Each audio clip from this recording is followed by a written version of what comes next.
एक समय की बात है, एक छोटे से गांव में जहां प्रकृति की सुंदरता और अद्वितीयता से भरा हुआ था। इस गांव में एक साधु बाबा रहते थे, जिनका नाम स्वर्णमृग था। बाबा स्वर्णमृग ने गांव वालों को सिखाया कि जीवन का असली रहस्य भलाइयों में ही छिपा होता है।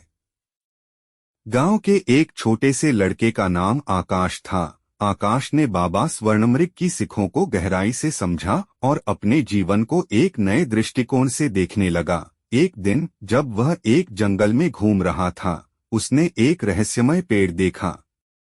वह पेड़ बहुत ही विशेष दिखता था। आकाश ने उस पेड़ के पास जाकर देखा कि वह पेड़ एक जादुई पेड़ था, जिसमें एक मानवीय आत्मा बसी हुई थी। आत्मा ने आकाश से कहा, तुम्हारी प्रशिक्षण में जितना ज्ञान है, वह सिर्फ दुनिया के लिए ही नहीं, बल्कि जादुई शक्तियों को समझने के लिए भी प्रयुक्त हो सकता है। आकाश ने आत्मा से पूछा, कैसे मैं इस जादुई पेड़ का उपयोग कर सकता हूँ? आत्मा ने कहा, तुम्हें अपने दिल की पथरी से इस पेड़ को छूना होगा और तुम्हें वह जादुई शक्ति मिलेगी जिससे तुम अपने गांव की मदद कर सकोगे।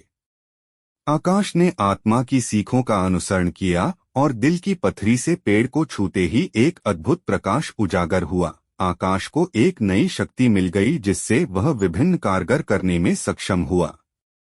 आकाश ने अपनी जादुई शक्तियों का उपयोग करके अपने गांव को सुख शांति से भर दिया।